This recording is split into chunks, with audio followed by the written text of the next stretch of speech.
Hello mga kayaya, magandang araw sa lahat. For today's video, kung nakikita nyo, yung yaya may sariling mundo. Sariling mundo always naman. Ayan, habang naglalaro yung mga little boys, yung mga kaibigan nila, ayan, lalangoy-langoy lang, pero I always my eyes to them.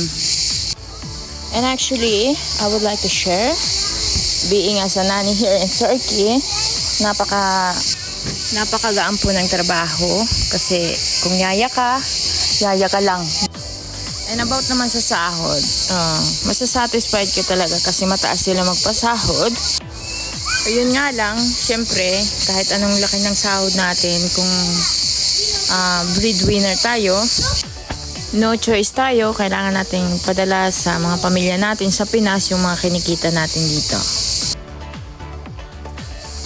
Share ko rin nga pala sa inyo, bagong dating ko dito sa Turkey. Takot akong umitim. Yeah, as usual, mga Pinay tayo, syempre. And syempre that time, pagdating ko dito, I don't have idea kung bakit sila na laging nag-stay sa dagat, ganyan. Kaya after ko mag-swimming, shower ako kaagad. Kasi di ba tayo sa Pilipinas, nagsiswimming tayo once a year, twice like that, pero dito pagka summertime halos dito na sila tumira sa dagat. 8 years being a nanny here in Turkey, ang dami kong natutunan, like paano ko mag-handle ng pasensya siyempre sa mga bata. Kasi pag sa atin sa Pilipinas, mga anak natin konting diferensya napapalo natin. Dito sa Turkey, bawal mamalo ng bata. So, kahit nanggigigil ka na sa alaga mo, yung hindi nakikinig, hindi mo pwedeng paluin. Wala kang magagawa kundi magpasensya. Kung nakikita nyo, andito na naman kami sa swimming pool. Kaya, tutubuan kami nito ng hasang talaga. Everyday ganito mga kayaya. Pagkagaling sa dagat, mahinga na konti, tapos babalik na naman uli. Pagdating ng hapon, mag-swimming pool. Mas mahaba nga pala kasi ang winter dito, yung taglamig, kesa sa summer, kaya ini-enjoy nila lagi. Kaya sa mga curious dyan kung bakit kadiliman na ang yaya nyo.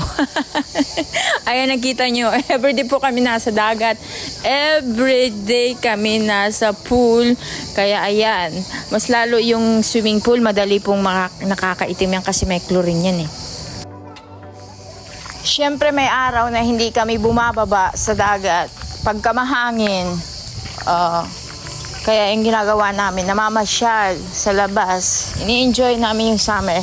Hindi sila pumapayag na ma-board yung mga bata kasi yung enjoyment, summer is enjoyment. Kaya kami mga yaya dito sa Turkey, kailangan full energy pagdating ng summer. Pero syempre, tao lang naman kami, hindi kami dugong. Napapagod din naman kami. Ini-enjoy na lang namin yung pagiging yaya namin dito. Yung magpiling-pilingan na feeling rich, feeling model, feeling artista, lahat na. O, di ba tingnan nyo, nandyan lang ako naglangoy-langoy na parang sirena kasi yun ang gusto nila. Yung andyan ka lang, nagsiswimming kasama ng mga alaga mo kahit ba tinitingnan mo lang sila. Trabaho na yun. Yung problema lang dito talaga yung naging kampon ka na ng kadiliman, kampon ni Dugong dahil sa kulay mo. And we don't have choice kundi magbilad lagi na kagaya nila.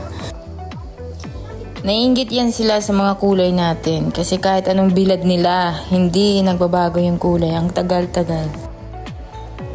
Sa katulad kong mga yaya dito sa Turkey, nais ko lang sabihin na saludo ako.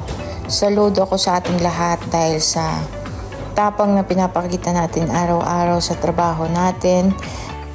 Hindi ganun kadali ang trabaho natin pero ito pinagpapatuloy natin. Patuloy tayong dumalaban para sa mga pangarap natin, para sa pamilya natin sa Pilipinas. Sana bigyan tayo palagi ni Lord ng lakas sa pang-araw-araw. Hanggang dito na lang pala yung video ko. Maraming salamat sa panunood. God bless us all. Thank you!